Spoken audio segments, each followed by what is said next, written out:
Hi, it's me. Oh, we're not ready yet. Hi, it's me, Jesse. We there? Yeah, okay, good, we're there. Well, this afternoon, after that very lousy sketch about yo-yoing, I figure we'll, for lack of anything better to do, we'll take it towards a more serious side right about now.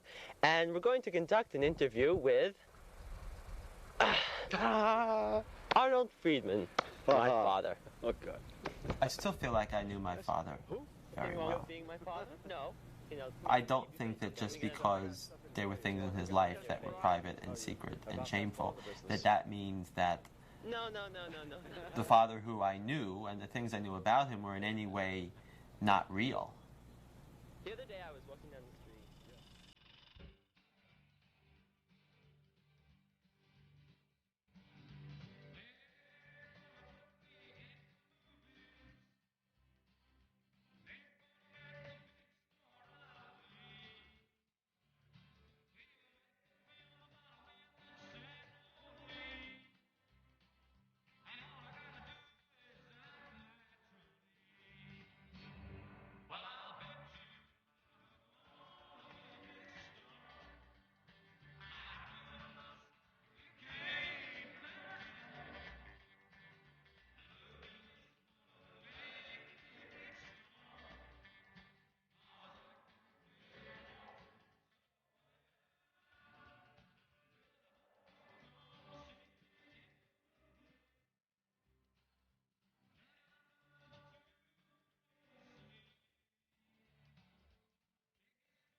And all I gotta do is act naturally.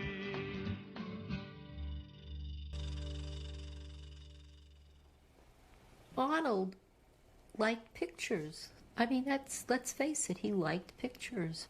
Well, we're here. This is it, the whole family assembled. Everybody, in Great Neck, New York.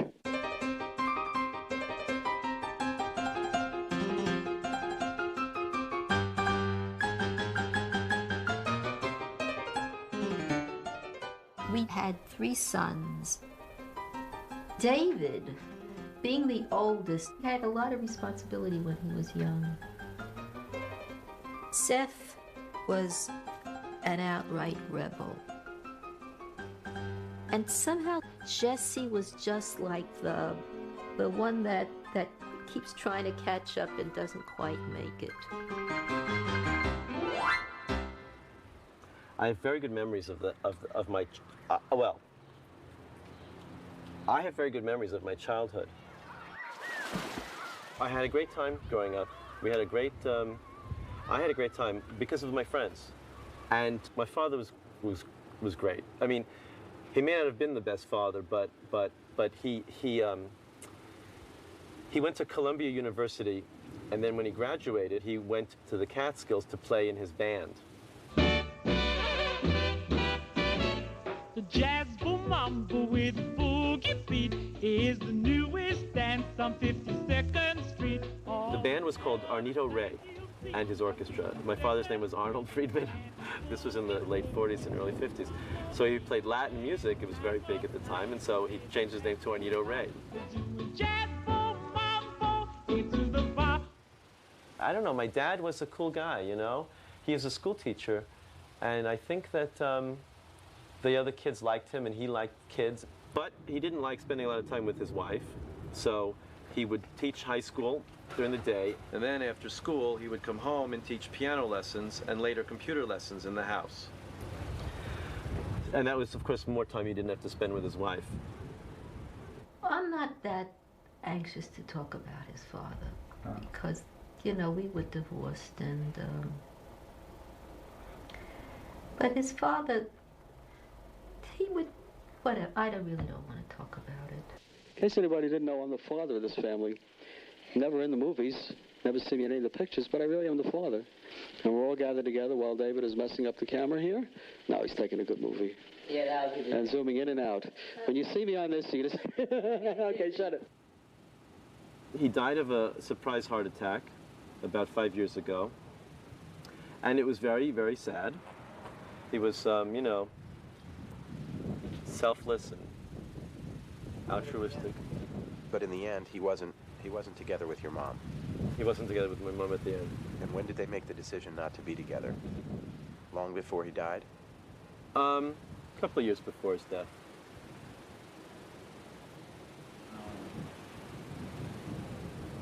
There's a lot, well, whatever.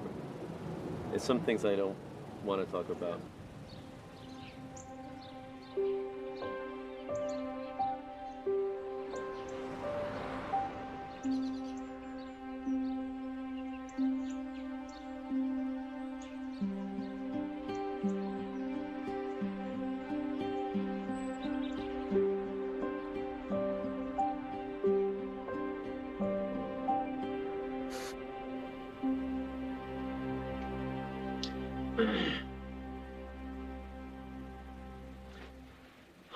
Well, this is private. So if you're not me, then you really shouldn't be watching this, because this is supposed to be a private situation between me and me. It's between me now and me in the future. So turn it off. Don't watch this. This is private.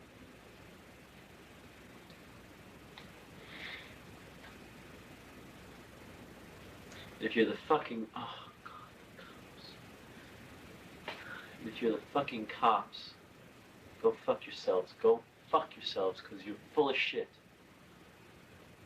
Back in 1984, U.S. Customs had seized some child pornography addressed from the Netherlands in the mail to Arnold Frídman. Now, he never got that piece of mail, but his name was forwarded on to us.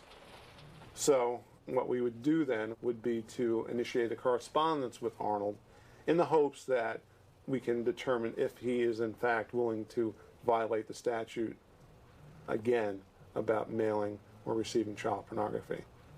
Dear Stan, the book is Joe, 14, and his uncle. I think I'd like you to send me something sort of good faith, and I will forward this rather precious book to you. Thanks, Arnie.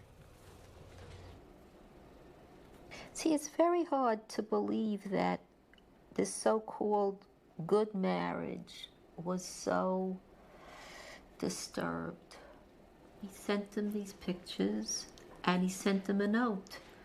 And I remember, because the lawyer got the note, and then he wrote, "Enjoy."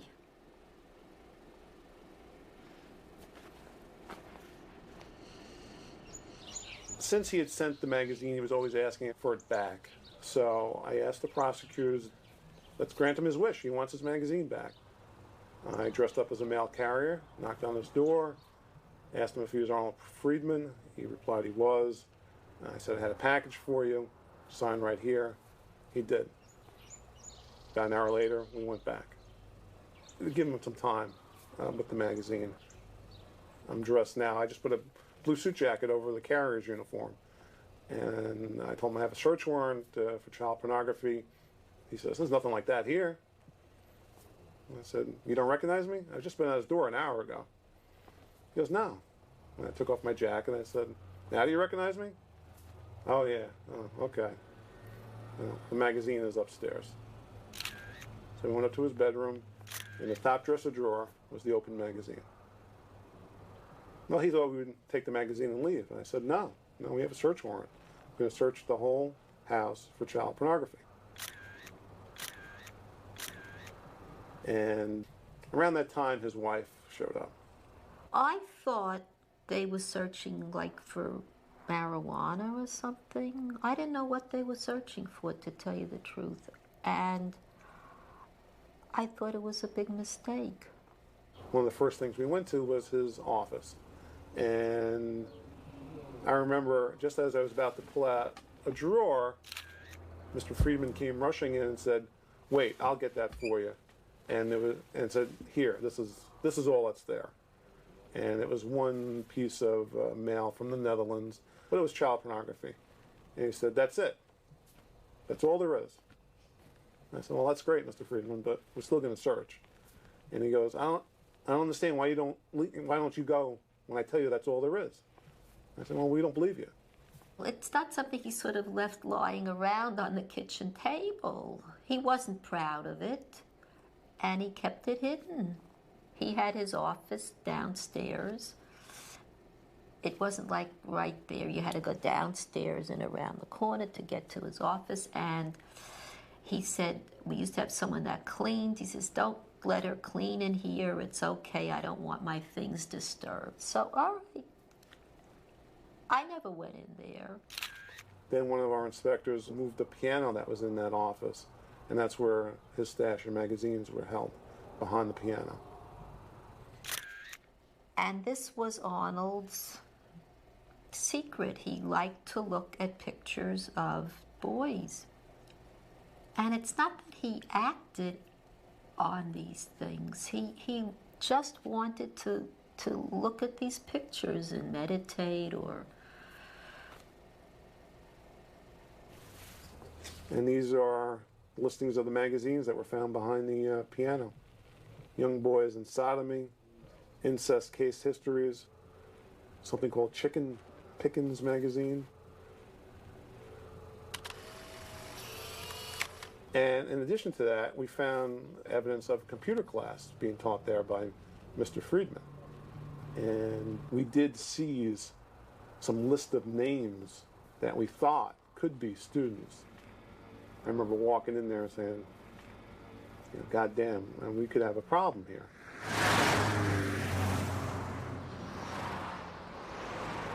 Just when you think everything is going to be dull, something gets dropped on your lap, you know, and it turns out to be something bigger than you ever thought.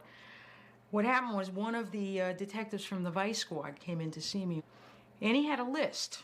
And it was at that point that we were able to learn that these were computer classes that went on literally every day of the week and Saturday.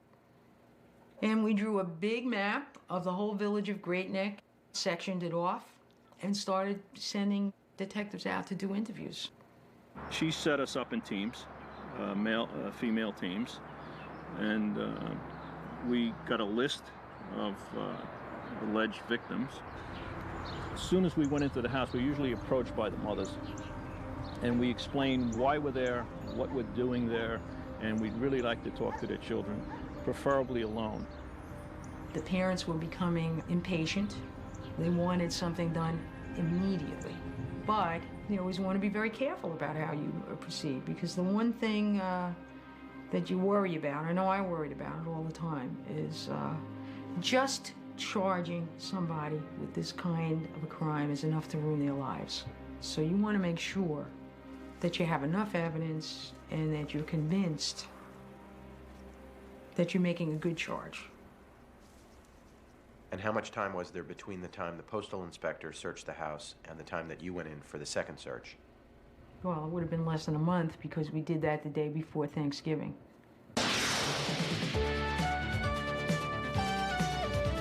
A prominent middle-aged teacher in a prosperous Long Island town is charged with sodomizing young boys who were his students. Police are charging that sexual abuse went on behind the doors of 17 Piccadilly Road in Great Neck. We rang the doorbell. As soon as he realized who it was, he wasn't going to let us in, so one of the detectives broke the door down. And we went into the premises at that point. Arnold was by himself. His wife was out shopping. I was out to the store to buy a Thanksgiving turkey.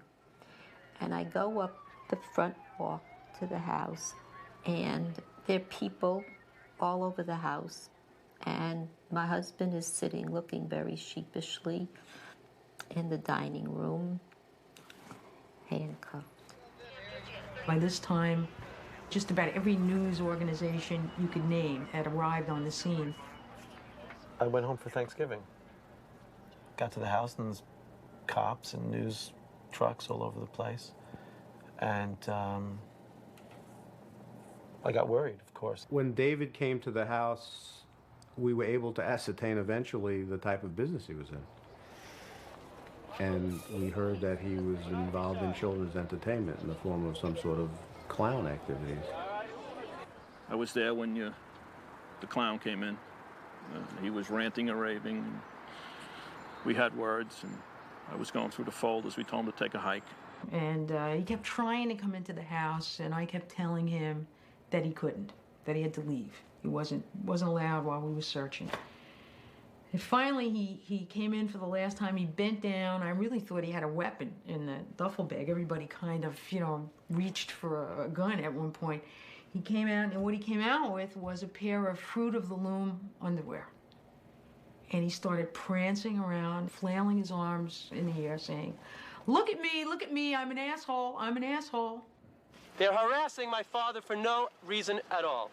If I had some kind of Arabian sand scarf, I would have wrapped that around my face and been Lawrence of Arabia, which maybe that would have been better, but I took out underwear and I put it on my head because I didn't want to be on camera. The first arrested was Arnold Frídman, a retired school teacher who was charged with sodomizing boys aged 8 to 11. The charges are that while running a computer school, Arnold Frídman and his son engaged in various forms of sexual abuse against minor children. Jesse pulls up coming home from school. His friends dump him out of the car. David sort of grabbed me, and we were sitting a couple of houses down, sort of on the sidewalk, and he was saying something to me, and then one of the TV cameras came over, so we kind of ran to the backyard, and we went behind the house, and we were in the backyard of our house. And the cops came back, and they said, what's going on here? And I said, don't worry about it, it's just me and Jesse. And they said, well, we need Jesse in the house now. Of course, we thought, we didn't know why that was. As we conducted more interviews of the children, Jesse's name started to pop up. And Jesse was there, and what did Jesse do? And then eventually we were able to ascertain that Jesse's role was not one of, helping his dad conduct a computer class, but basically abusing the children himself. We didn't have children telling us that Arnold had slapped them around, but quite a number of the kids reported incidents of being slapped and having their hair pulled or their arms twisted by Jesse. He was by far the more violent one. All these policemen said that Jesse was some kind of aggressor, that even his father was cowering and Jesse was this sexual, molesting tyrant. I challenge anyone to find anyone who Jesse had even teased as a child or called a name. Jesse was not an angry person. He was not an upset person. So we ended up spending a lot of time together. I was over his house 3 days a week, 4 days a week, and as far as I know him, none of this ever happened. Not on my watch. 18-year-old Jesse Frídman also stands accused of sex abuse and using a child in a sexual performance. The only thought that I just kept having the whole night was, we're going to get bailed out, and then we'll get home, and we'll figure out what's going on, and the lawyers will take care of this, and they'll straighten this out. Because it was still just a matter of, this is a big misunderstanding.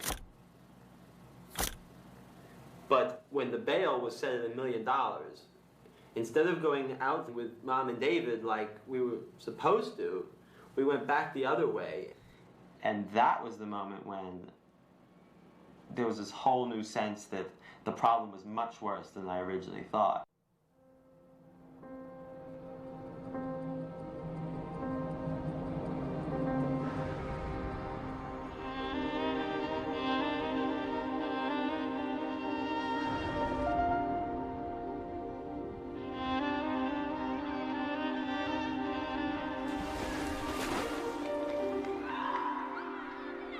The investigation didn't end at that point.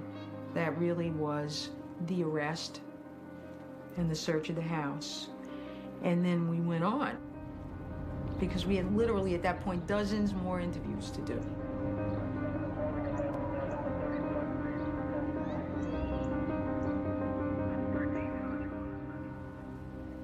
Somewhere along the way, I think it was the Nassau County cops, they showed me this magazine, and they said, you see, look at this magazine, and they showed me the magazine. They were embarrassed to show it to me because of what the pictures were. And I didn't see it. My eyes were in the right direction, but my brain saw nothing. Because when it was all over, the lawyer showed me the magazine, and then I saw it for the first time. I really saw it. And I couldn't believe what I saw. I mean, I had no concept that this thing even exists in the world, that this magazine would even be in the world. This is, I mean, we had a middle-class home, educated. I had a good family, right? Where did this come from? Mr. and Mrs. Frídman's house on this most beautiful Thanksgiving dinner. My daughter, for my son-in-law, and for my three grandsons. I'm thankful that both my brothers are home, and you're sitting next to them. I'm most thankful to my husband, to Arnie. Anything you want to say, Mr. Frídman? Are you guilty? Did they do all they said you did? No comment. I was the first to visit my brother in prison. And that was a moment in my life I'll never forget. He came into the room, I was sitting at this table, and a lot of tables, you know, crowded, just awful surroundings. And he didn't have his glasses on. Without his glasses, he was blind as a bat. They had taken him off and broken them, stepped on him. He had a smell of urine. They were throwing urine at him. They were threatening to throw him down the stairs. They knew what he was in there for. The media was all over the media. And he was half blind and hadn't shaved in 2 days and shivering and cold and scared out of his wits. The first words out of his mouth were, "Howie, they're going to kill me. They're going to kill me. Get me out of here." People versus Arnold Frídman and Jesse Frídman, indictment 67430. Step up, please. So began the very first time cameras were permitted in a Nassau County courtroom. 56-year-old Arnold Frídman and his 18-year-old son Jesse heard the court clerk read off a 91-count indictment, charging them with sodomy and sexual abuse. Arnold Frídman, how do you plead to this indictment? Guilty or not guilty? Not guilty. And Jesse Frídman, how do you plead to this indictment? Guilty Not or guilty. not guilty? My brother and Jesse kept saying they're innocent. This is trumped-up charges. They got him McMartin's, you know. They somehow got one kid they got the police to be able to convince the kids, well, all your friends said something happened. Didn't something happen? Something must have happened, et cetera, et cetera. And they were convinced. They kept saying they were innocent. And I just kept thinking, well, I have to believe them. It's very hard for people to accept him as a pedophile. Arnold Frídman was an award-winning teacher. All over the house were plaques and newspaper articles written about him. He had been given an award, Computer Teacher of the Year. He also taught piano. David plays beautifully, and his father taught him how to play the piano. It was when he died that I realized how much of an impact he had on my life. Take a bow. He was very supportive of my magic when I was a kid. When I was about 6, my father took me to a magic show, and it's probably my earliest memory. You know, when your son goes to college and you say, go to college, and what are you going to be? Be a doctor, be a lawyer? I tried to make him into a doctor or a lawyer.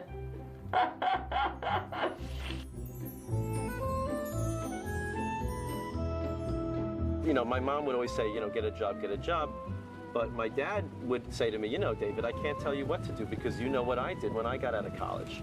He blew off his chemical engineering degree, which he could have worked for an oil company and made tons of money. Instead, he played in the mountains, which is a total blow-off, follow your dream artistic thing. And I totally love him for that.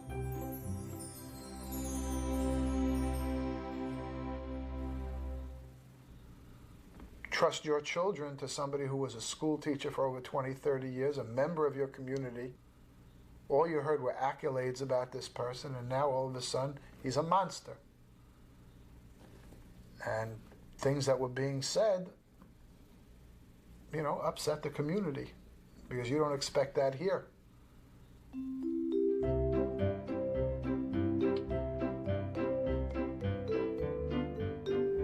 Great Neck is a peninsula.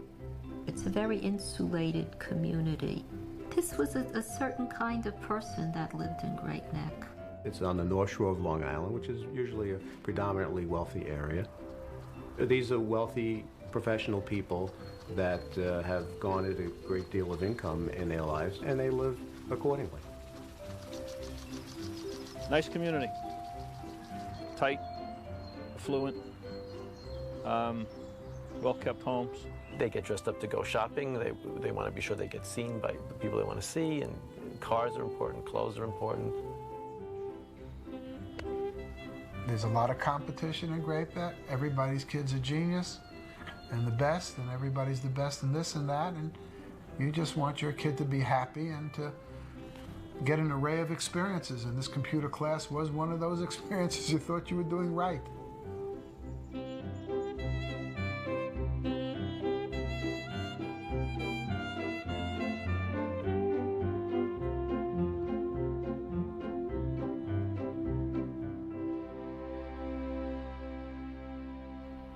Most of the children started out explaining how Mr. Frídman would try to test them, I think, in my opinion, as to whether they'd be receptive to some of his advances. There'd be certain showings on the computer during computer class of certain material that was inappropriate for children. If you were going to be the first one abused on a particular day, he would pull up a chair and sit next to you. Maybe it would start with his arm around your shoulder or on your leg, and gradually move it up, touching private parts. And then over the course of time, we developed a situation where we found out that there was not only sexual touching of the genitals, but there were acts of sodomy, oral and anal sodomy that took place during the course of the class. So were the kids abused in the computer room in view of everyone else? From what I saw in my sessions, none were raped out on the floor. The kids were raped in Jesse's room or the bathroom. Just to change the subject for a second, there were these sexual computer games that were discussed during the course of the case. We'd basically do the games where there would be naked girls and everything in the computer class. But I remember one time I slipped one of the games out, I brought it home and everything, and I copied it, and Arnold found out. Because of that, I was raped by him and Jesse at the same time as punishment to that. I never did it again. He made me format it. I formatted it. I had to bring my computer and show him. Then I had brought it home. So he was absolutely positive 100% that it was not touched at all in any way, form, shape whatsoever. And how did he know that you brought it home? Because he accounted for all the discs that were there. And since he flipped through, he was like, who the fuck took this? Tell me now or I'm going to kill you all. And he had a knife and he was waving a knife around. He was like, I did it, I did it, I did it. My general recollection of the classes is basically a positive one, is a pleasant one. The types of behaviors which were described, which were, well, just downright satanic in nature. I mean, they make him sound like some kind of brutal sadist, whereas, you know, I had just always thought of him as being kind of a nebbish. I think as someone who took the classes, it was just hard to picture, you know, that going on, because I did have a good experience, and I didn't, you know, see anything, you know, remotely like, you know, like child molestation or child abuse or anything going on. What took place in Arnold's classes was pretty much just straight computer lessons. I mean, as ordinary and as boring as you could possibly imagine it. It was just generally a free-for-all, because it was everybody could see what was going on, and very often they would participate in these sort of mass games in the classroom. There was a game there that was called Leapfrog, and this one really got to me. It was they would play Leapfrog in the class. They actually had their clothes off, and we associate Leapfrog like you do when you were a kid, one guy jumping over another guy. But the fact is, it means everybody's butt's up in the air, so to speak. The very nature of these charges is so absurd. It seems almost like some kind of grotesque fantasy. Yeah, Leapfrog. I remember about that. It's kind of like Twister, where we would have to sit down, our asses would be in the air, Arnold and Jesse would leap from one person to another, sticking their dick each in our ass. But then I was confused because you said that no kids were raped in the computer room. The leapfrog game, which was not molestation, was a leapfrog game. It was not considered molestation, was done outside. But that was a group game. The actual molestation, one-on-one contact happened in the bathroom. The game happened out on the floor.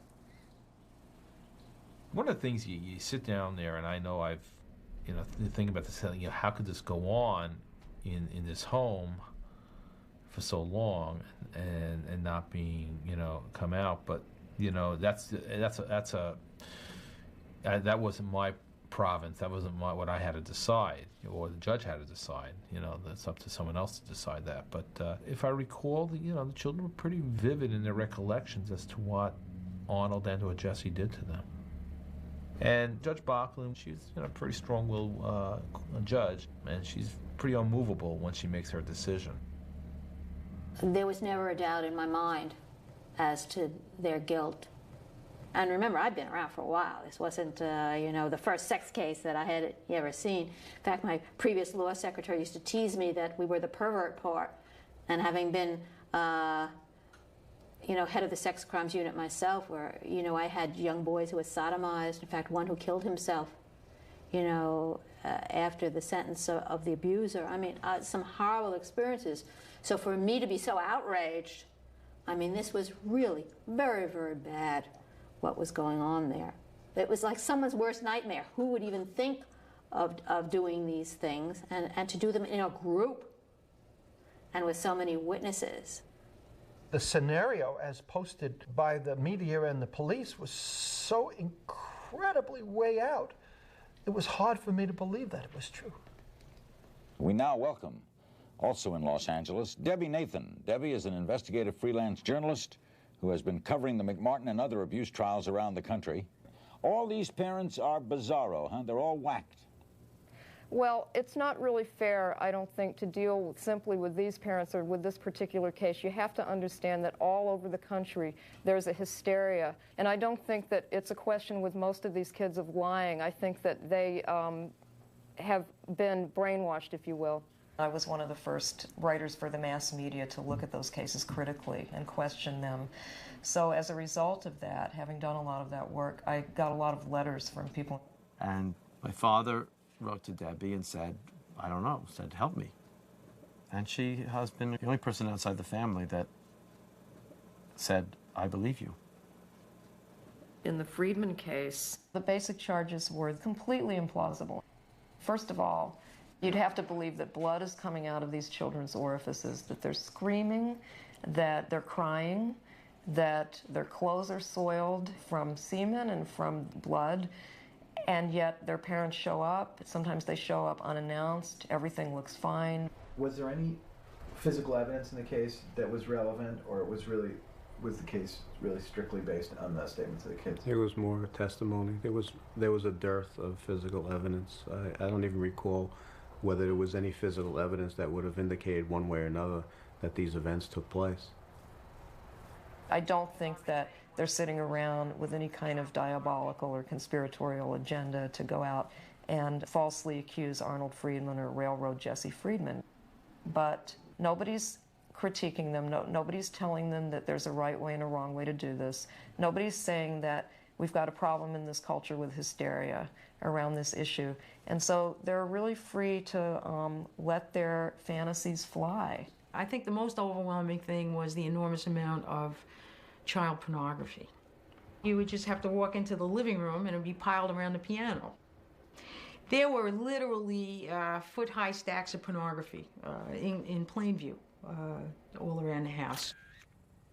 But photos taken during the search showed nothing of the kind.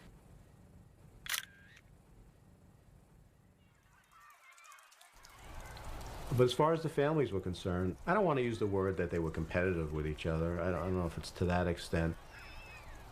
Sometimes there'd be some idle conversation about, another boy, he was sodomized 5 times, but my son was sodomized 6 times, as if that meant something in the overall scheme of things. There's a whole community atmosphere that gets created in a mass abuse case like this, where the families are talking to each other, they're going to community meetings, or they're calling on the phone all the time, they're seeing each other in group therapy. And there is definitely an element when a community defines itself as a victimized community that if you're not victimized, you don't fit into that community.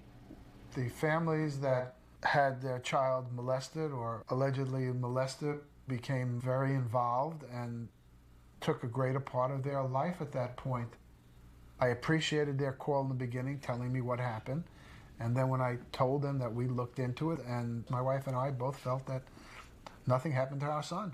It got to be a little pushy situation where they told us that we were in denial and it absolutely happened to our son.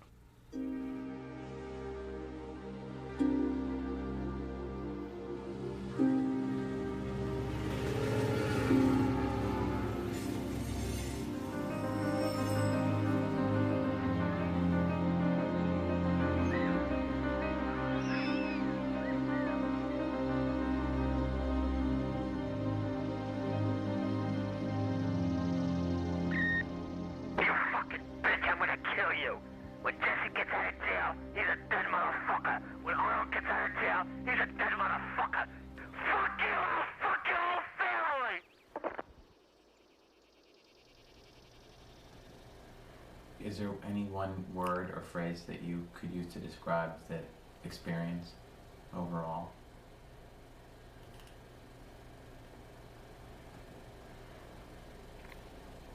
Chaos, hysteria. It was really crazy. Am I dreaming? Is this a nightmare? This can't be happening to my family. My brother?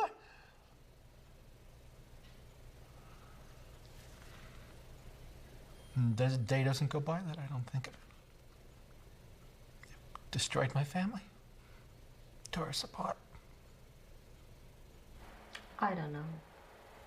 I can't say too much about it. We were a family.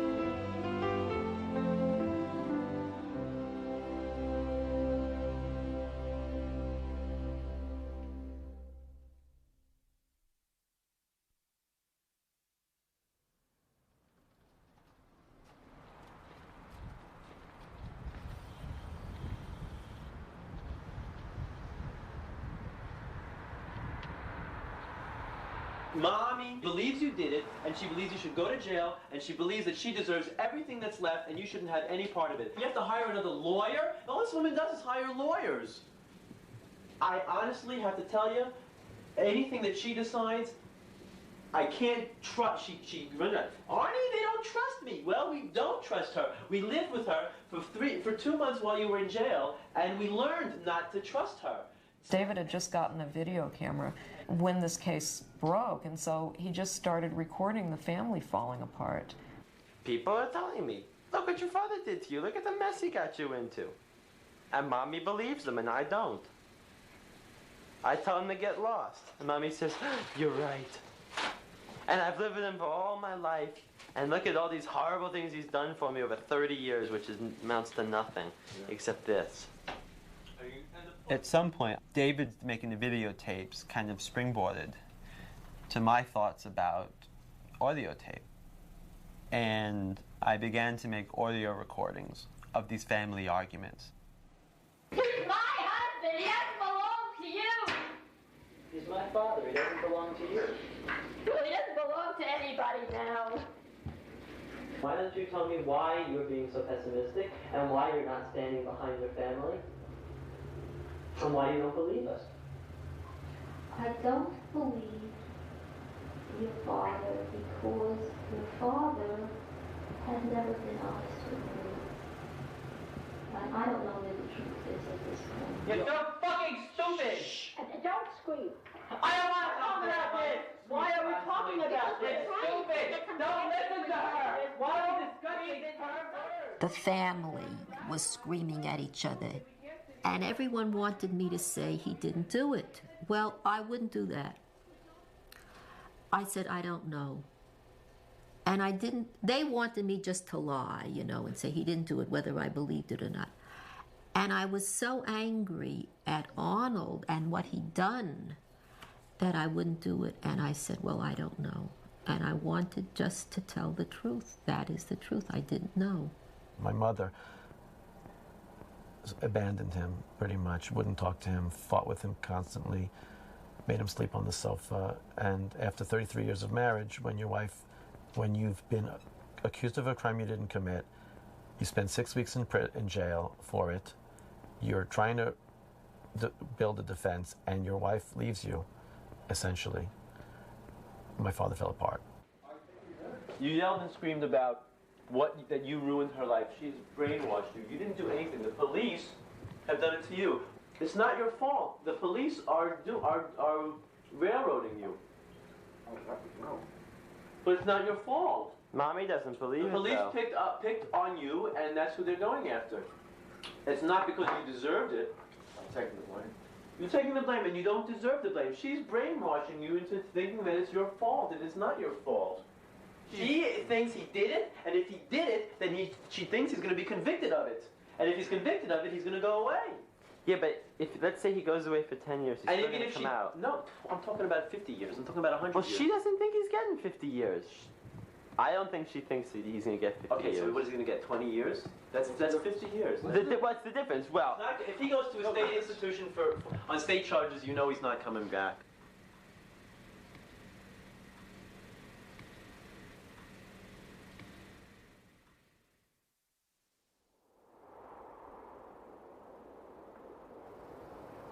In this case, there was consultations between both sides, the district attorney's office, the families, the defense attorneys, as to what to do with Arnold Frídman.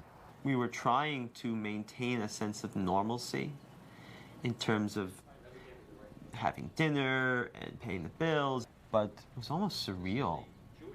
I don't think any of us had any notion of what was going on or what we were doing or where any of this was leading. Sir, would you like to comment on the situation? Yes, I think this is a kitchen. I thought it was only going to last a year and that we would look back and laugh about how crazy we were and how we didn't know what we were doing and just sort of laugh. What do you want, my nose, my teeth? There it is, there's your nose. Oh, that's great. I feel like I'm being dissected here. And here's Mommy and Daddy, in a rare moment of affection. What's the matter? I should have affection for you. Why? Why? Why not? Serious, this is all I ever got. Well, No. that's not all. You've gotten other things. Lately, but not all.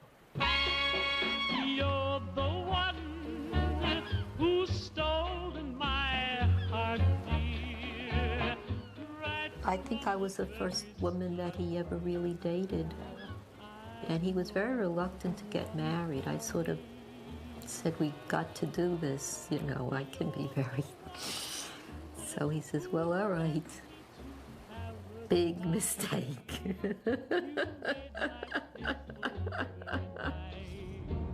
We were delighted. She was effervescent, pretty. They seemed to be very much in love. They seemed to be very compatible. It had been a long time in coming. My mother, you're my oldest, get married, I want a grandchild, you know. My mother is sexually ignorant. As far as I'm concerned, she had sex. I mean, everyone thinks their parents only had sex 3 times, you know, for each of the siblings. But with my mother, I think it was true. And it was like, you know, you read in a book, how do you have sex? And you start here, and then you do step 1, step 2, step 3. And that's somewhat like what sex was like with Arnold, because I used to say to him, it's called foreplay. It's supposed to be play. It's supposed to be fun. And he treated it like work. Like this is what you're supposed to do when you do it, like washing the dishes. And If he was so much in the closet and not living with her and not attracted, where was she for 30 years? Why didn't she say, honey, you're not having sex with me. I think I want a divorce. Where was she? I don't think that's the case. So, either they're both crazy, it's a possibility, or he was perfectly normal, based according to, by her standards. You're the one for me.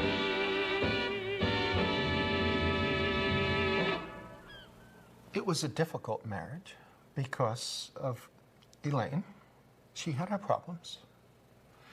And it took a monumental amount of patience and love and caring to handle it. It wasn't easy for him. It wasn't easy for the kids. But they were able to live with it.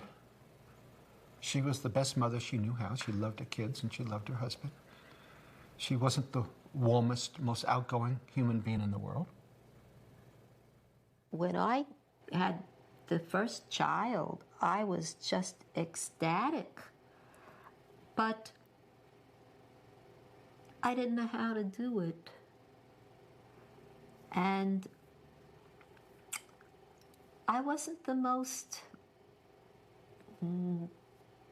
well-balanced person myself. We all have hang-ups, and that's my hang-up. Good things can never happen to me, only bad. That's all snapshots. I know. This whole thing was all. I know. Did they go and they look through each one? They must have. This is ancient film. What is it, Dad? Holy shit. Dad, what is Oh my it? God, it's amazing. How did you get this? This is great. This is my Who mom's took film. it? My father. Dad, what's that a film of? This is a film of my sister.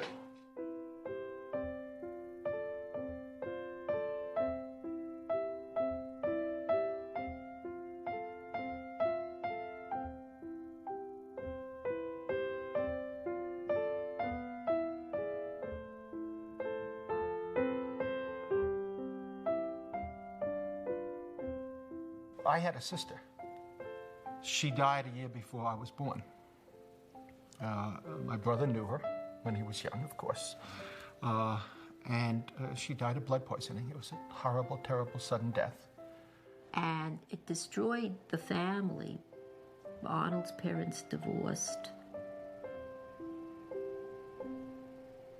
So Arnold's mother had these two boys, and they were really gone wealthy. I don't know. They lived in a basement apartment.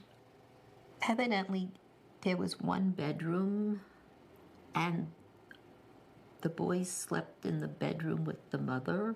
We shared, all three of us, not in the same bed, but we all shared the same room, big rooms. And rather than put apparently the living room was the living room, and then there was the kitchen, and so we put all the beds in the one room. And that she dated a lot of men and would bring the men into the apartment, and they would have sex in the bed while Arnold was there listening.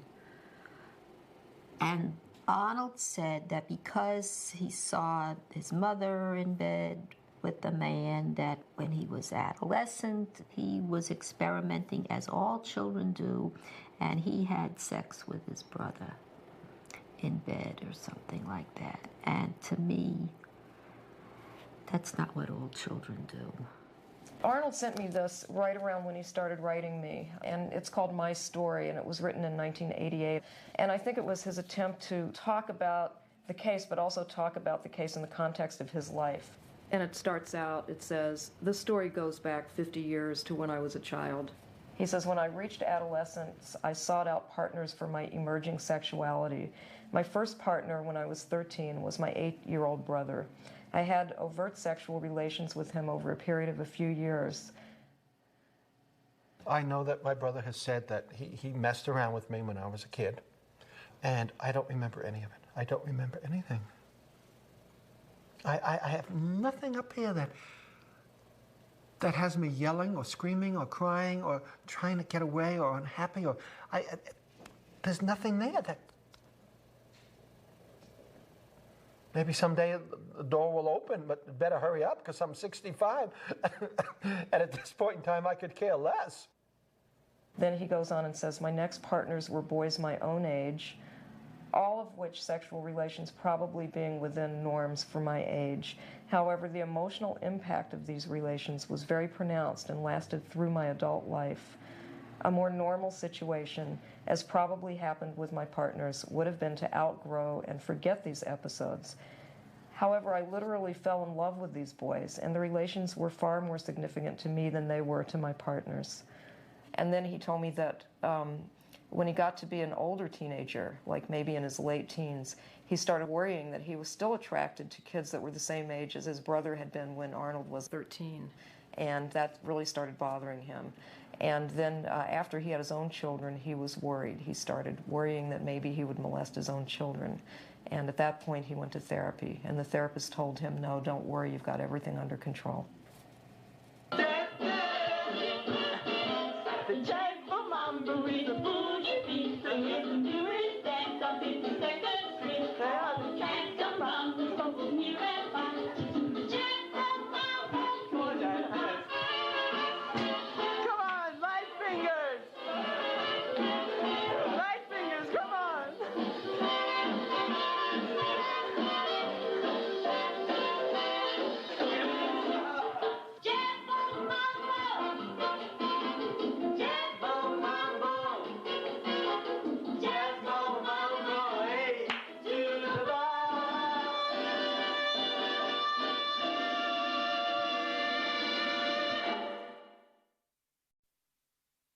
You could see that this wasn't exactly Fred McMurray and My Three Sons, right? It was struck us as being a very dysfunctional family, obviously. And you would have to wonder, wouldn't you, what kind of a family situation you would have that could produce this kind of crime. And what might it be like to grow up in a household like this? I don't know. I can't even imagine. Today is September 14th, 1975. We just concluded a tour of Jungle Safari Jungle Habitat in West Milford, New Jersey. Here are my three brothers. Two brothers. There are three children. What happened was the three sons were like a gang, like this is our gang. And Mom, she's not part of our gang. And we have, of course, a pterodactyl. A pterodactyl? A Jewish pterodactyl. The four of us got along so well. We had a very similar kind of sense of humor. You know, one guy would say something and then the next person would add to the joke. And my mother, who has no sense of humor, and she just didn't get that part of us. And she resented that. When this whole thing blew apart, the men got together, and Arnold confided in them, and me. And I was a loyal wife. People told me, oh, why don't you leave him? He's a horrible person. Just walk out and leave him. And I didn't.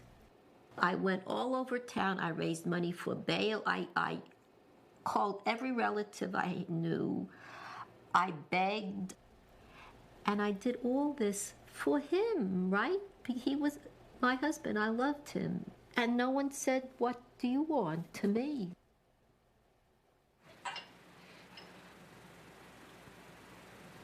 Toast today being here next year. Ma, your toast? Or even next month.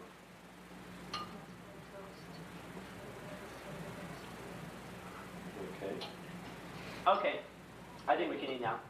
So you're saying, so what we have is the people who we thought would testify and say that nothing happened are telling O'Connor that something happened. And we are afraid to put them on the witness stand, even though we know that nothing happened. We think they will say something happened. The Frídmman suggested that we speak to various people who may have been present at the time, and some of those people weren't alleged victims at all, and that the hope was that one or more of these people would say, this is just not true, but that just didn't happen. He's not getting favorable, and he's getting negative. The kids who said this, one kid who wasn't pressing charges, he wasn't approached by the police, or maybe he was, but he didn't join up with the police, and he's claiming that something happened. As far as I'm concerned, clearly he's lying. I mean, nothing happened. Did something happen, Dad? So then nothing happened. We begged him to tell us that something happened, to explain how this whole mess could have happened.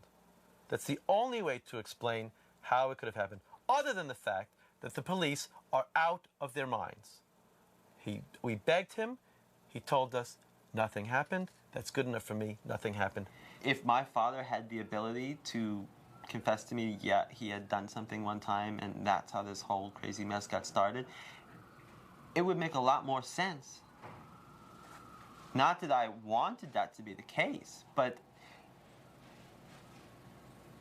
you have to find a way to explain the unexplainable. Oh my God. Happy birthday to you. Happy birthday to you. Is that a real ice cream? That's what's so odd about it. They had this idealized image of this father as being this saint-like person, this Santa Claus Messiah, you know. And professionals in the field say that, they have this idea that children identify with the abusive parent. When I was about a year or two, my parents separated. And what did I do? My father is wonderful. My mother is terrible. The truth is, my father was a rat. Just like David's father. My father walked out. This is not wonderful. This is being a rat. My mother was an egg. Well, I mean, this is true, but look, she stayed with me. She took care of me. So people's visions are distorted. I never felt angry at my dad. My dad had nothing to do with this. Someone knocks on the door and accuses you of a crime you didn't commit. You gotta attack your attackers and do what you can. And that's all it was. It had nothing to do with. There was nothing else that was involved at all. We were talking about honoring and respecting. I'll talk about honor. Do you honor and respect your husband? That's why I don't talk to you. I said I did honor and respect my husband, but you don't like that answer. No, I don't believe it. No. Things are getting. To ask your father, do I honor and respect you? Things are getting Do you object to my handling? Do you have any objection in my relationship with you? No. Do you like it when she calls you slime? She doesn't call me slime. She did. Did you like it when she did? Not that one time. Okay. That was the only time. Do you like it when The other cases that I've written about, those families have been much stronger. First of all, they've started from a monolithic feeling of innocence, which didn't exist in this family because of Arnold's pedophilia. And they just buckle down and everybody gets behind the defendant, the accused family member. People quit their jobs and, people are all sitting around the kitchen table for the next 3 years with staplers and Xerox machines. And they're working on the defense, and then when the defendant is convicted, they're working on the appeal, and all family conflict is submerged. Why don't you try once to be supportive of me? Well, I'll tell you why. Because we all started at the beginning of this thing, and I. Well, let's start from right now. Okay, let's start from right now. All right, let's start from right now. All start brand new. We're all starting brand new. We have a decision-making process on the table. It's clear. All the past mistakes, they were mistakes. We're not going to hold them against anyone. Great. Now we're starting afresh. Okay. Good. Mommy, I love you. Stop. Lower your voice and talk nicely to your son. You guys to cool me. All right, now we're going to do it. Starting now. Seth, why don't you call me? Seth, Seth doesn't. Seth is not going to hold it against me. That's his style. And she can't help You're but claiming against it's me. your style. Well, now it's time to call If it. you stuff don't that she's mommy said and stuff. cannot expect.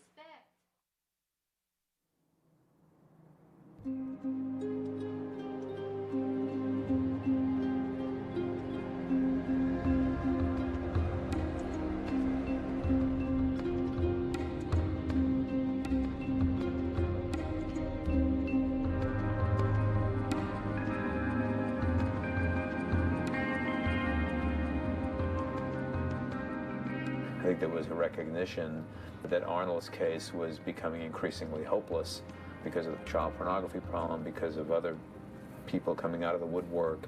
So the strategy evolved to what can we do to save Jesse? Jesse's lawyer very eloquently said to us, if there's a rowboat and it's sinking and the rowboat is tied to a rock, you have to disconnect the rowboat from the rock and save the rowboat even though the rock is sinking, meaning you had to separate Arnold from Jesse, and Arnold was going to plead and Jesse would in some way benefit. I was sitting there potentially going to trial with no pornographic magazines admitted into evidence, without an adult pedophile as a co-defendant, and I understood that sort of reasoning. But it makes no sense if my father pleads guilty and then I go to trial and say I didn't do it when all the jurors have already read in the newspaper that my father pled guilty. And I did not want my father to plead guilty. I arranged for Mr. Frídman and his family to get a jury room where they could sit and they could discuss these plea options. And while I didn't go inside the room except to knock on the door and say where we were at in terms of what Mr. Frídman wanted to do, there was a lot of yelling and crying and screaming going on coming out of that room. When I screamed at Arnold, I screamed, you must do it because it'll help Jesse. Do it for Jesse. And my brothers were just furious at this notion that my father would go to court and plead guilty. And at one point in all of the chaos, my father just started screaming and his uncontrollable tears, and he picked up a chair. I remember he threw a chair. He was just screaming about how he wasn't going to plead guilty. He didn't do anything. He's not going to plead guilty. And he was furious at my mother, and he was just freaking out. And I remember very clearly sitting down with my father in the corner. My mother's over there, brother's over here. I'm talking to my father privately, and he asked me what he should do. And I could have said to my father, I want us to walk out of here and go to trial and not plead guilty. Instead, I remember very clearly saying to him, I wanted him to make the decision. And I remember feeling like a really young kid, kind of looking up to my dad and saying, Dad, I want you to be my daddy. And I would have been really, really proud of him if he had just stood up and said, Elaine, I'm not pleading guilty, we're going to trial. But that's not what happened. Former New York City school teacher Arnold Frídman had nothing to say when he left the Nassau County Courthouse in Mineola, but inside he pleaded guilty to more than 40 counts of sodomy, sexual abuse, and endangering the welfare of a child. Attempted sexual abuse in the first degree, an E-felony, 2 counts, and endangering the welfare of a child, a Class A misdemeanor, 1 count, in full satisfaction of this indictment? My mother manipulated him. My mother is crazy, and my mother has control over my father. Some relationships have that, where the woman controls the man. It's called being pussy whipped. My father and my mother are not the only 2 people in the world who have that relationship. My father and mother had that relationship. My mother and the lawyer said, take the plea. They took the plea. I sat there in disbelief. Is this my brother? My brother? This isn't my brother. He's not a monster. He's a good, loving brother and husband and son and citizen and teacher, and this isn't happening. This is a mistake. Something as horrendous as child molestation. You have to live with yourself. If you didn't do it, you don't plead guilty. I never understood it.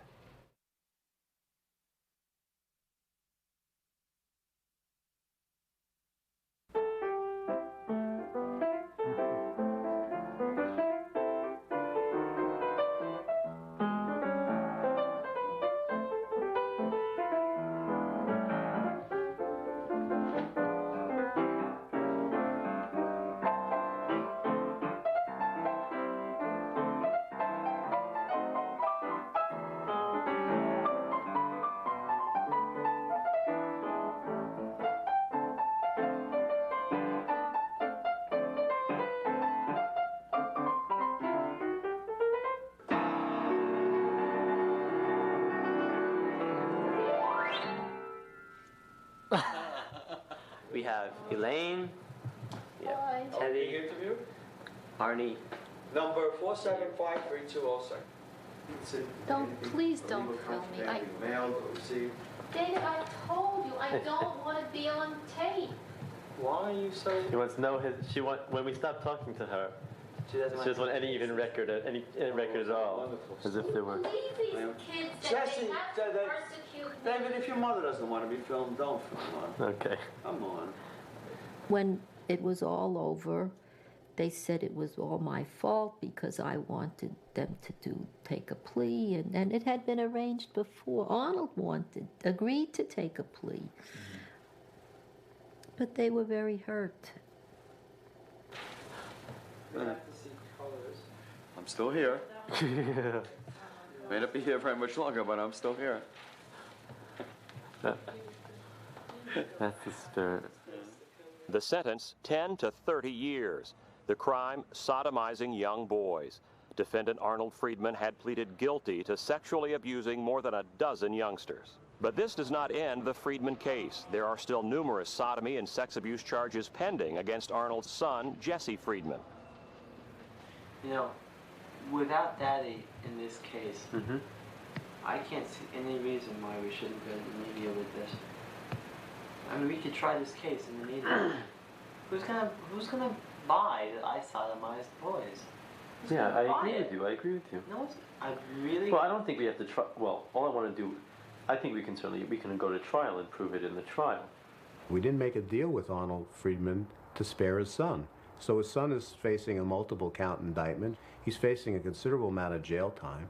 And now he's confronted with a situation where Long Island knows that his father admitted his guilt, and there's a reasonable human expectation of some people that, you know, where there's smoke, there's fire, and if he did it, maybe his son did it. We know he was in the same class and he was helping his father. So I think that was a difficult thing for Jesse to have to overcome.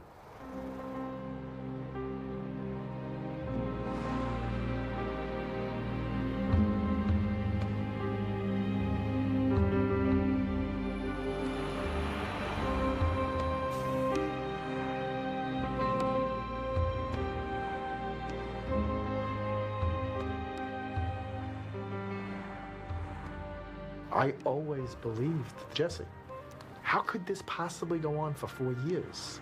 Children repeatedly sodomized and sexually abused with brutality, if you believe the police. And then their parents come to pick them up right after computer class, and not one kid is crying.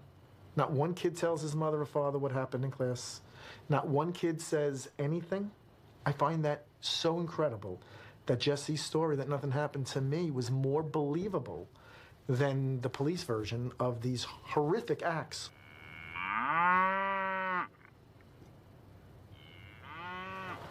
Jesse and I we flew in August of 1988 all the way to Madison, Wisconsin, where we rented a car and drove 90 miles to some town that I couldn't possibly give you the name of, to a federal prison. Who knew more about this case than Arnold Frídman? He knew more about it than Jesse. I had to wait 40 minutes because Arnie was either playing tennis or golf. I don't remember what it was. I was outraged. It was a visiting room. Jesse was out in the waiting room at this point, and this man had this little boy in there who was a son or a stepson, I don't know. But the child was about 4 or 5 years old, and they were in the table right next to us. And I was interviewing Arnie, and all of a sudden, he leaned over and asked me if I could ask the corrections officer or whoever was in charge of the room if we can get another table. And I asked him why, and he said, that little boy over there bouncing on his father's lap is getting me very excited. It took me about 15 minutes to regain my composure. I remember that like it was yesterday. I was shocked. Because even though I was involved in the case now for 2 months, and even though I had studied pedophilia, and I knew what these men did to little boys, I had never heard somebody actually say it. And I was absolutely disgusted. We did change our table, and I spoke to Arnie. I interviewed him for a very long time. He was telling me that the only reason he pled guilty and went to jail was because he wanted to save his son Jesse. He told me that he was a pedophile. He told me that he had activity with boys, but not in Great Neck. He told me that he had a house in Wading River, a beach resort, and that the family enjoyed vacations there. And he told me that there were certain boys he took liberties with, and I don't want to go into it, while he was in that area. In my early 40s during the summer, I did go, quote, over the line and did have sexually arousing contact with 2 boys, short of sodomy. One of the boys was the son of a close friend, and I feared exposure and loss of this friendship.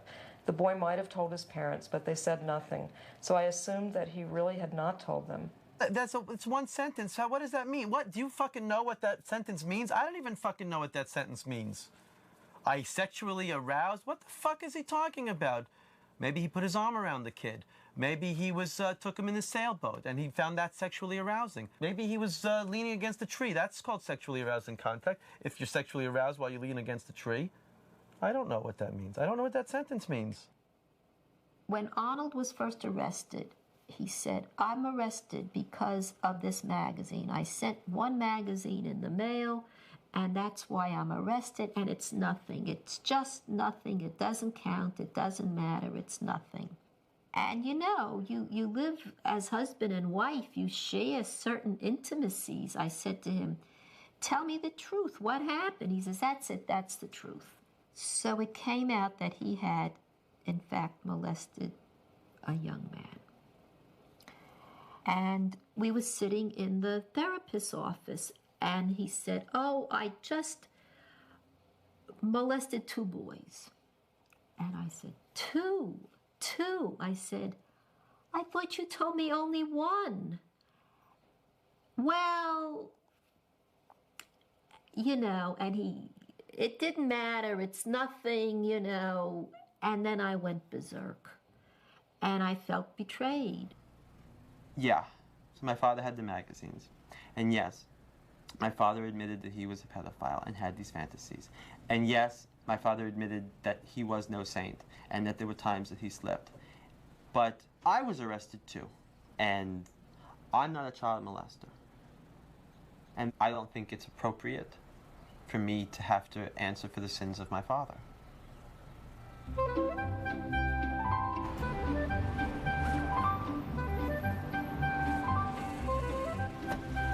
This is what I walk around with. It's just every day. It's just ridiculous.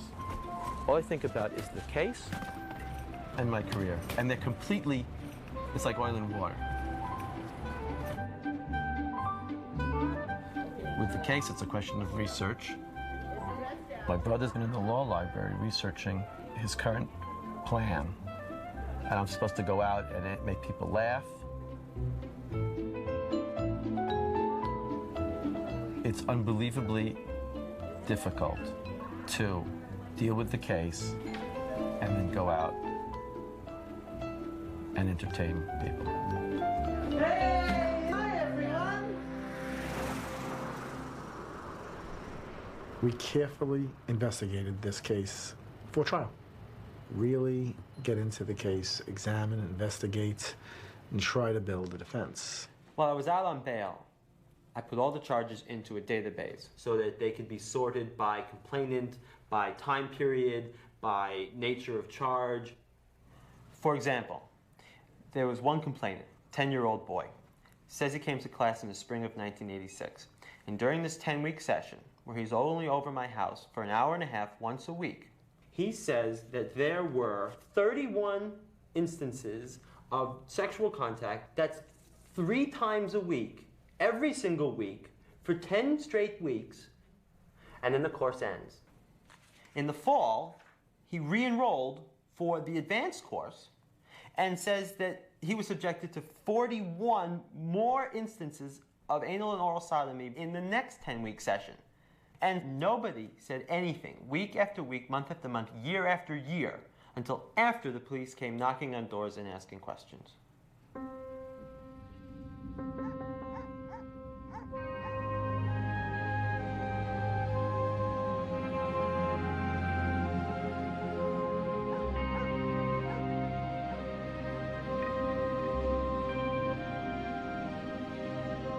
Went to the doorbell and we're two Nassau County detectives, and they said they'd like to speak to our son with regard to the Frídman matter. They came in and said, we know something happened to him. They didn't say we believe, they said we know, and they wanted to speak to him. Yeah, I remember it was actually kind of a frightening experience, because I remember they're talking to my parents about this. Within earshot of me, I remember actually eavesdropping on what they said. And what they said made my heart race, because they were saying that actually quite a few horrible things had happened to a lot of children, and I was one of them. And quite honestly, I didn't believe it, and I was very confused and very angry about this, thinking, well, why are these people going around telling my parents that all kinds of things have happened when I have simply no recollection of anything? Children want to please very often. They want to give you the answers that you want. Adults do that as well. So you have to be very mindful of the fact that when you're interviewing a child, if the child starts to answer questions, your responses should be somewhat in the framework of, and then what happened? Or what happened next? Or what do you remember then? As opposed to, he did this to you, didn't he? Or she did this to you, didn't she? That's a very, very dangerous type of interview process to use. If you talk to a lot of children, you don't give them an option, really. You be pretty honest with them. You have to tell them pretty honestly that we know you went to Mr. Frídman's class. We know how many times you've been to the class. We go through the whole routine. We know that there was a good chance that he touched you, or Jesse touched you, or somebody in that family touched you in a very inappropriate way. And I listened to them talking to him, and it got to a point where it wasn't asking him what happened, it was more of them telling him what happened. And that when they didn't like what he said, they kept repeating to him that they know what happened and that he should tell. I believe that I remember saying that I saw Jesse chase after a kid and hit a kid or something like that. And that's what I testified to the grand jury. And I remember saying that because I feel like when I said that, that ended the questioning. And so that might have meant that you could infer maybe that they were asking me a lot of questions, trying to get something, and I just wanted to give them something. I mean, I don't want to say I'm a perjurer or anything, but I did not observe anything like that happening. So what I do remember is the detectives putting on me a lot of pressure to speak up. And at some point, I kind of broke down. I started crying. And when I started to tell them things, I was telling myself that it's not true. Like, I was telling myself, just say this to them in order to get them off your back.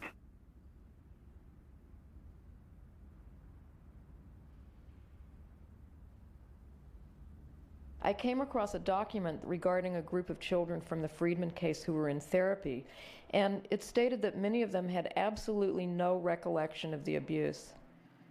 And there was some discussion about whether hypnosis would be a good idea now. Exactly what you're not supposed to do. It was the kind of therapy that had a really good chance of messing up kids' memories and implanting false memories. My parents put me in therapy right away. They put me in hypnosis and tried to recall facts that I had buried, and that's how I first came out, started talking about it, just through being hypnotized and everything. I recalled things that I would bury, and I was able to talk about them. For example, what would be something that you recall? The actual first time I actually recalled that I was actually molested. Wow, I was actually molested. I can deal with it now. That was the first time. And you recalled through hypnosis the first episode? Yes. So tell me about that you remember. I don't remember much about it. It was so long ago. I just remember that I went through hypnosis, came out, and it was in my mind.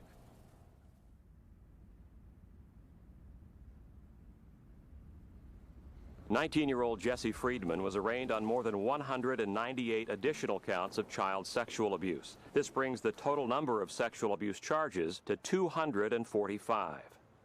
Jesse was grossly overcharged, and you're basically terrorizing the defendant. You're telling the defendant, look, if you plead guilty, we'll give you a good deal and on, 2 charges. But if you insist on going to trial, we're going to put 1,003 charges on you. And if you're convicted of all those charges, you're going to rot in jail the rest of your life. I was told that if he went to trial, the judge would give 3 consecutive sentences. Instead of concurrent, the sentencing would be consecutive. I said, oh my God. She just kept telling me over and over, the only thing to do is to plead guilty and get the best deal you can. You can't go to trial. It doesn't matter if you're guilty or innocent. You can't go to trial, because if you go to trial, you're going to go to prison for the rest of your life. I said, but Ma, I didn't do it. She said, that doesn't matter. You have to plead guilty. You have to understand, this is a 19-year-old kid, and he is now facing the most heinous charge known to man. And everyone in the world, slowly but surely, was turning against them. I don't care about my parents. I wish it was just my brothers. Oh, fuck. I don't care about my mother, that's for sure.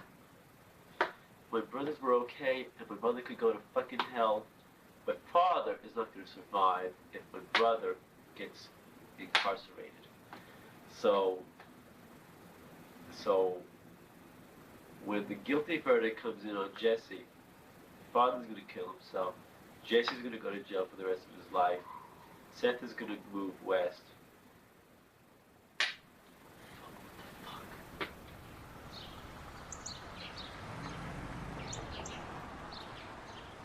I received a telephone call from Jesse asking to see me. And Jesse told me that he wanted to plead guilty. In 1988, there was no way that a jury in Nassau County, who had been reading the newspaper headlines in Newsday for over a year, those people were never going to listen to anything the defense had to say. And I was absolutely terrified of going to prison for 100 years. Jesse had always maintained his innocence. I don't work out deals for people who are innocent. And my first reaction was, I'm not going to do it.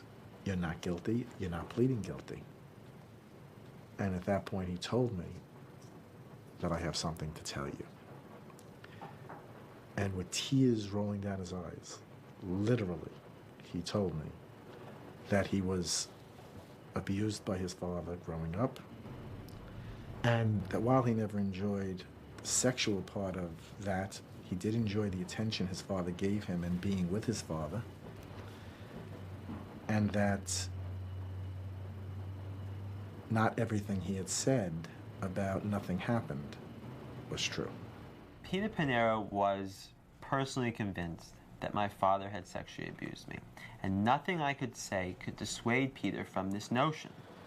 Jesse felt that if Judge Backlund knew that he also was a victim of his father, that she might consider the plea negotiations in a more favorable way. He came up with this strategy. It was Peter Pinero's fictionalized story that he fed to me and said, if you say this, it's going to look good for you. I told him I wouldn't do it. I told him, Jesse, when you plead guilty in open court, you're going to have to admit to this type of anal sodomy 14 times. And I'm not going to let you do that unless you can admit it. Looked me right in the eye, always liked to call me by my name before he made a statement, and said, Peter, I can admit it. The only concern that Peter Pinero had was that ethically, as a lawyer, he couldn't let his client go into court and say something happened that he knew his client had told him was a lie.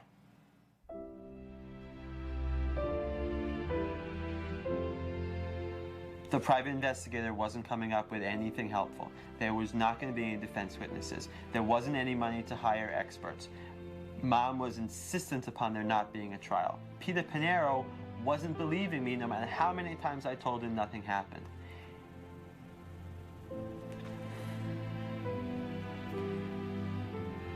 I just ran out of options.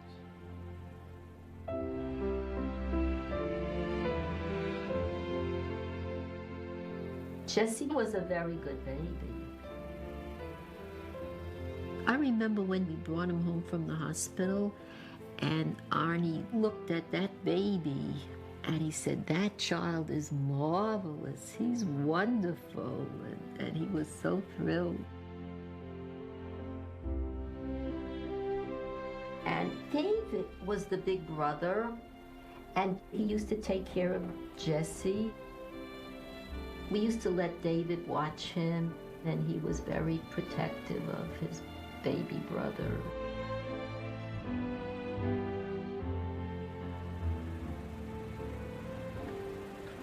This is amazing. 6 months from now, well, I already don't have a father or a mother. 6 months from now, I'm not going to have my brothers. If I ever watch this, I don't know when it's going to be. I don't know where I'm going to be. I don't know what's going to happen to my family. I'm so scared.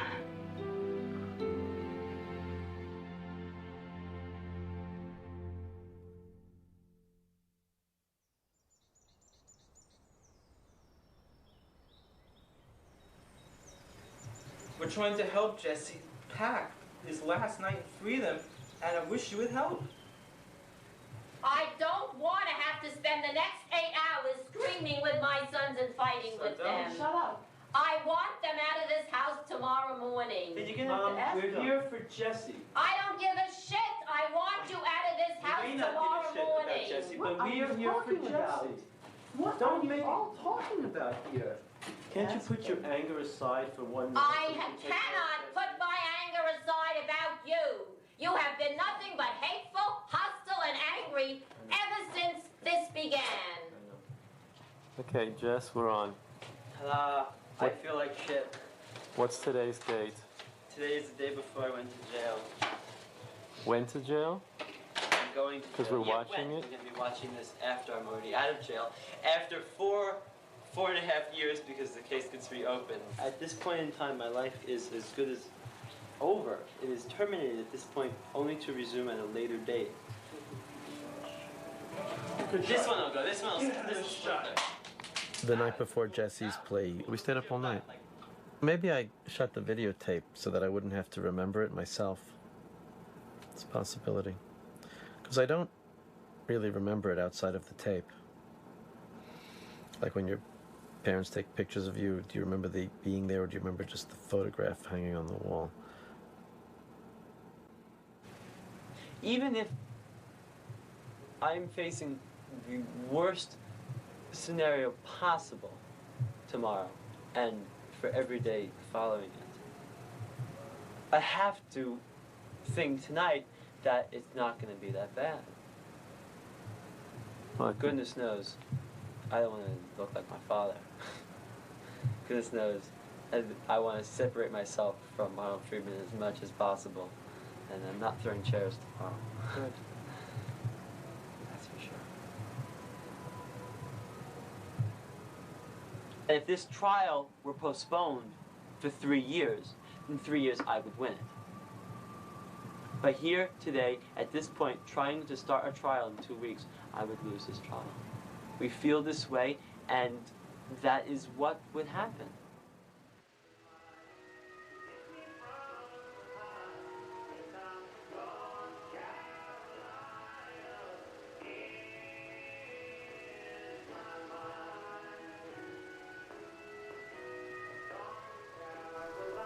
So what are you thinking, Jess?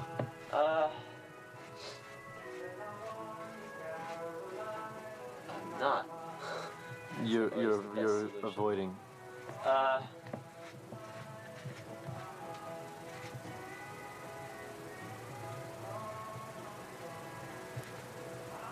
No, I gotta eat something. I'm proud to say I've managed to leave barely any gas in the car. Oh, yeah. Just so luck we'll be trapped at the house. We'll run out of gas at the house. Are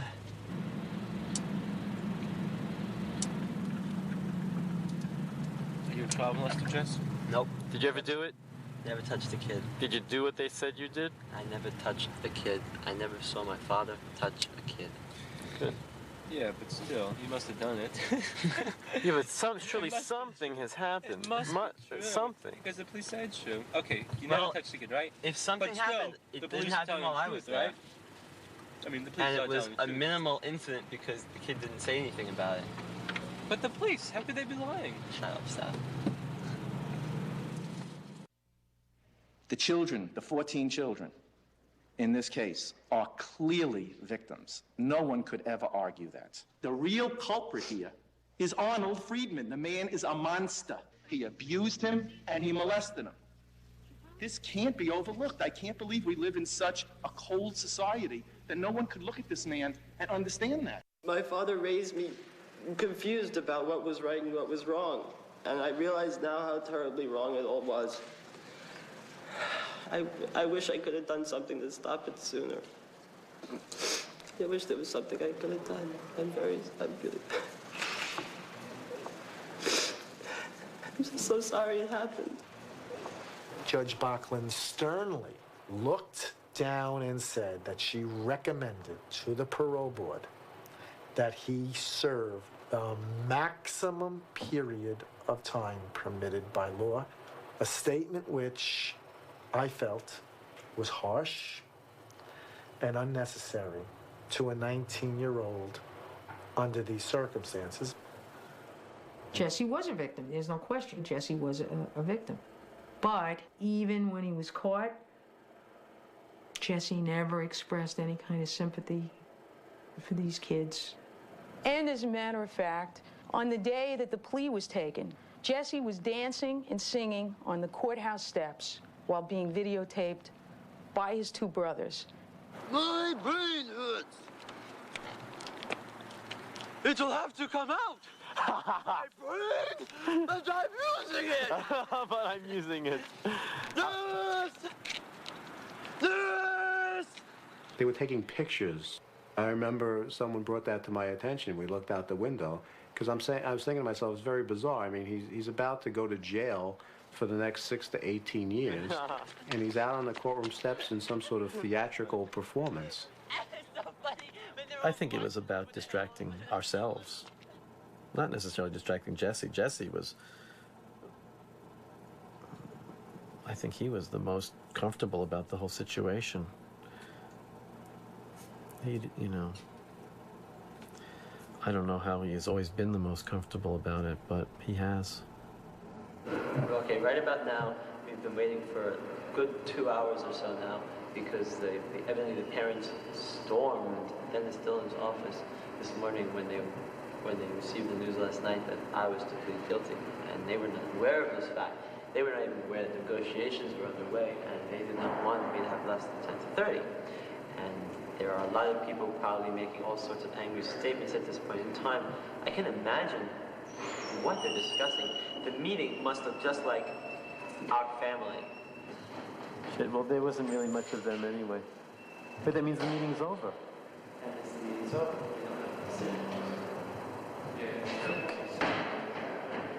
Go ask them, Jess. No, you hold it. I'm not holding it. Oh, that. Should I do it, Jess?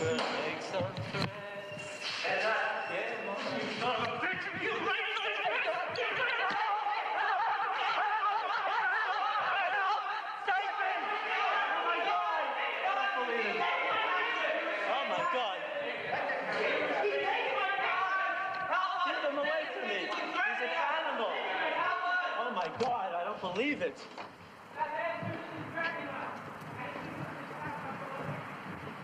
Wow. Ooh.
After Jesse went to jail, I know my friend said to me, don't you feel like terrible being alone in such a big house? I said, no, I feel calm. That's when I really started becoming a person and started to live. Elaine divorced him while he was in prison. He settled into life there, and you can't say it was good in prison, but it was as good as it could get for him. But of course, the torment continued and got worse because of Jesse. My brother never got over the guilt. He had talked about taking his life because he had this insurance policy he had taken out. I think it was $250,000, $250,000, and Jesse was the beneficiary. He said, this is the only thing I have left to give Jesse. So he has money when he gets out, and he can make some kind of life for himself, because I've screwed it up otherwise for him.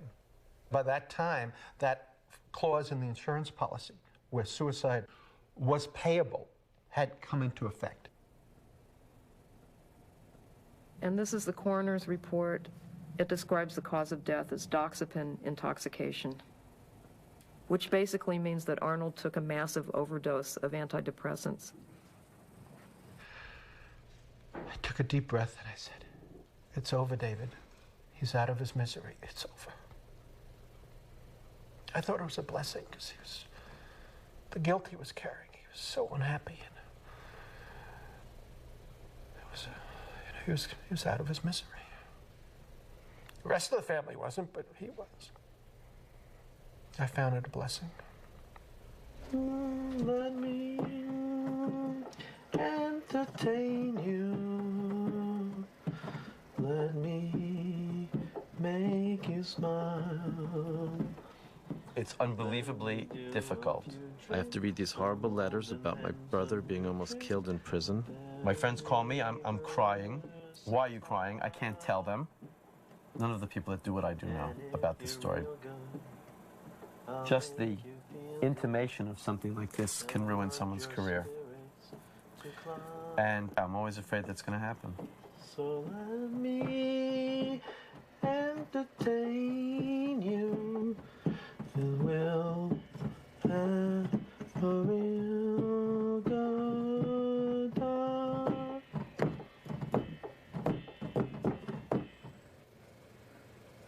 I feel I will never really know the truth. But the one truthful thing, or the honest thing that we know, Howard loved his brother. Howard loved his family, loves his family. And I believed him when he said he didn't do those terrible things. I believed him. Arnold had a need to confess. And he had a need to go to jail. And the sad thing is that he took his son with him.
what's the term about families dysfunctional? Numero uno.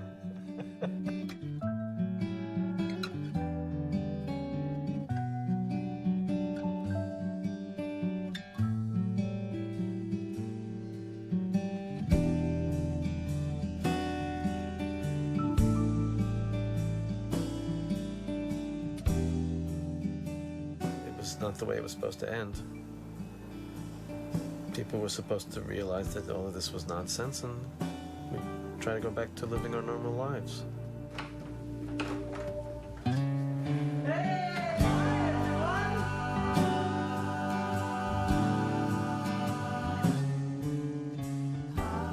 I would have to stare at Arnold across the dinner table, and it was just the two of us. There was really nothing between us except these children that we yelled at.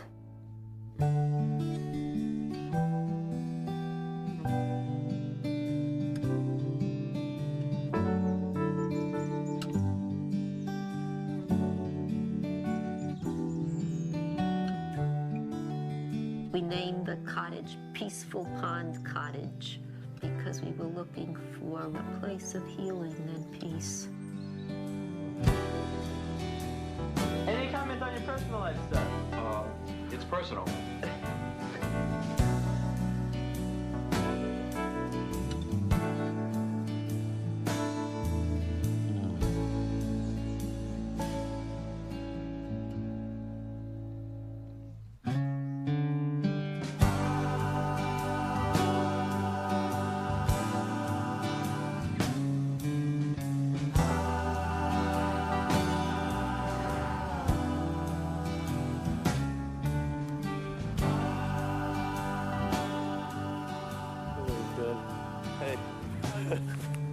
How you doing? Oh my God. Oh my God. Oh, yeah. Finally.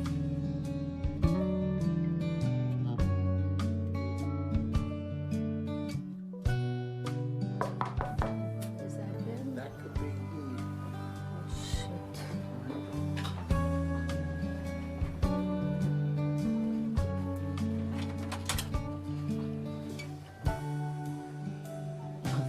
God.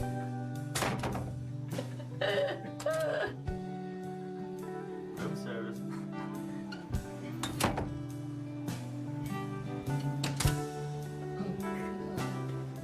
You order a son? You looking for me? Oh, babe.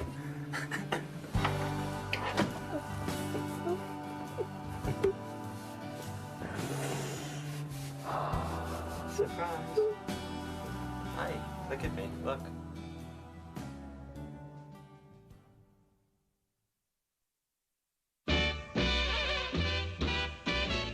The jazz boom mambo with boogie beat is the newest dance on 52nd